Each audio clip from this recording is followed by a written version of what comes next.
Bayangkan, suatu pagi di tahun 2030, kamu membuka ponsel dan mendapati harga-harga naik 2 kali lipat, gaji tak lagi cukup, dan jutaan orang kehilangan pekerjaan hanya karena sistem ekonomi berubah dalam semalam.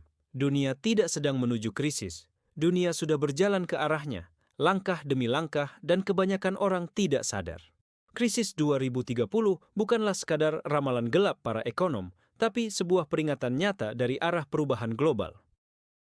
Otomasi menggantikan manusia, kecerdasan buatan mengambil alih pekerjaan, perang dagang, dan sumber daya menjadi semakin intens, dan nilai uang yang kamu pegang hari ini bisa jadi tidak berarti besok. Pertanyaannya sederhana, apakah kamu siap menghadapi badai itu, atau kamu akan jadi salah satu yang tersapu habis oleh arus perubahan? Setiap masa memiliki tantangan besar. 1998, dunia dilanda krisis moneter. 2008, krisis finansial global. 2020, pandemi mengguncang segalanya. Dan kini, para analis memperingatkan, 2030 akan menjadi titik balik peradaban ekonomi dunia. Bukan hanya karena uang kehilangan nilai, tapi karena cara manusia bertahan hidup berubah total. Di saat banyak orang sibuk menunggu keajaiban, orang-orang cerdas sedang mempersiapkan diri secara diam-diam.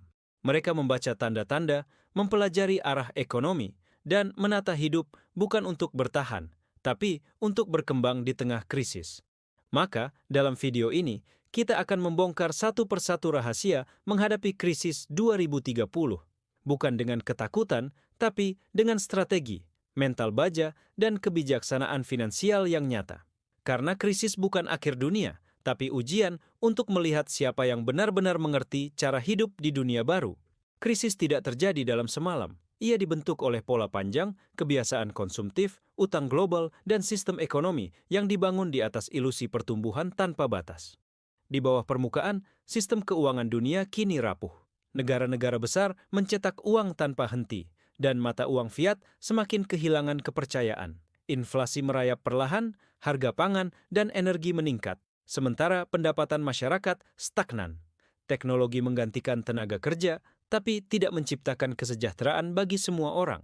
Perusahaan besar menguasai pasar, dan individu kecil kehilangan ruang untuk bertahan. Inilah akar krisis 2030, ketidakseimbangan antara produktivitas, kekayaan, dan distribusi nilai. Kita hidup di era di mana orang miskin semakin banyak dan orang kaya semakin tak tersentuh. Namun, jangan buru-buru menyalahkan sistem. Pahami dulu bahwa setiap perubahan besar selalu membuka peluang baru. Ketika industri lama runtuh, industri baru lahir.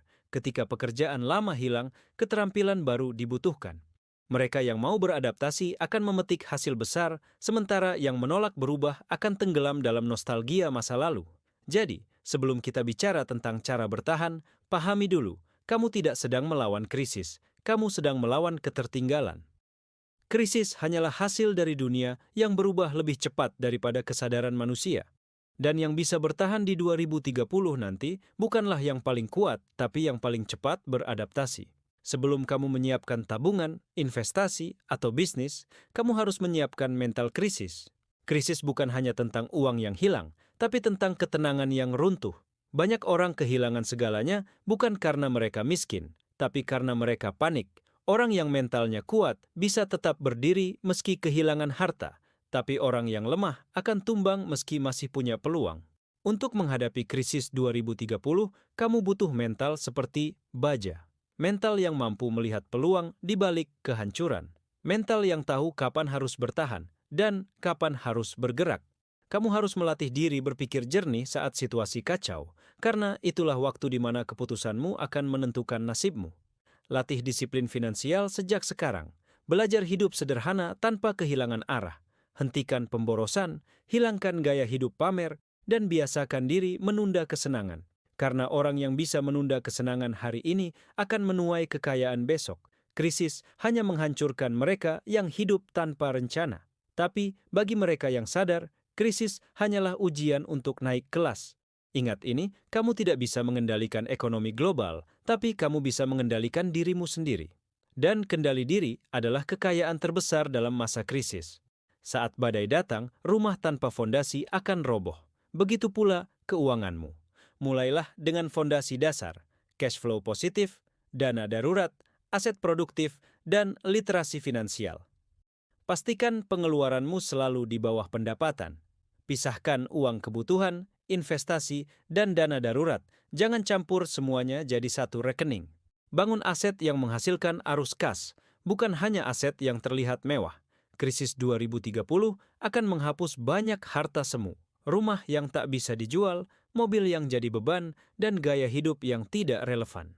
Tapi mereka yang punya aset likuid, bisnis kecil produktif, dan kemampuan adaptif justru akan tumbuh. Pelajari emas, saham, kripto, dan usaha kecil. Namun ingat, bukan alatnya yang penting, tapi pemahamanmu. Jangan ikuti tren, pahami arah. Krisis akan membuat uang kehilangan nilai, tapi keterampilan tak akan pernah kehilangan harga. Jadi bangun bukan hanya portofolio keuangan, tapi portofolio kemampuan. Karena di masa depan, orang yang bisa menciptakan nilai akan lebih kaya dari mereka yang hanya menyimpan uang. Krisis 2030 akan membuktikan satu hal penting. Ketergantungan adalah kelemahan. Mereka yang bergantung pada satu sumber penghasilan akan runtuh ketika sumber itu berhenti. Mereka yang menggantungkan hidup pada pemerintah, perusahaan, atau bantuan akan terkejut ketika semua berhenti bekerja. Mulailah mandiri dari sekarang. Bangun sumber pendapatan sendiri sekecil apapun. Pelajari cara bertani di rumah, cara menjual online, atau bahkan cara membuat produk digital. Kemandirian bukan hanya tentang uang, tapi juga tentang kendali atas hidupmu. Orang yang mandiri akan tenang karena ia tahu hidupnya tidak tergantung pada belas kasihan sistem. Jadilah orang yang bisa menghasilkan nilai, bukan hanya mengonsumsi. Bangun komunitas kecil yang saling bantu. Di masa krisis, jaringan lebih berharga dari uang. Orang yang punya hubungan sehat akan saling menopang, saling menolong, dan saling menguatkan. Karena bertahan hidup di 2030 bukan tentang siapa yang paling pintar, tapi siapa yang punya solidaritas terkuat. Teknologi akan menjadi garis pemisah antara yang maju dan yang tertinggal. AI, otomasi, blockchain, dan robotika akan mendominasi dunia kerja. Pekerjaan lama hilang, tapi jutaan pekerjaan baru muncul bagi mereka yang siap belajar. Jangan takut teknologi, gunakan ia untuk mempercepat langkahmu. Pelajari AI untuk produktivitas, manfaatkan internet untuk bisnis, dan jadikan digital sebagai ladang baru penghasilan. Krisis 2030 bukan berarti kehancuran total, tapi transisi menuju ekonomi baru.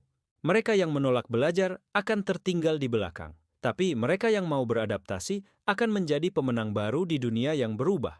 Gunakan waktu sekarang untuk menguasai skill digital, komunikasi, dan pemasaran. Karena kelak, kemampuanmu menjual nilai akan menentukan apakah kamu bertahan atau tumbang.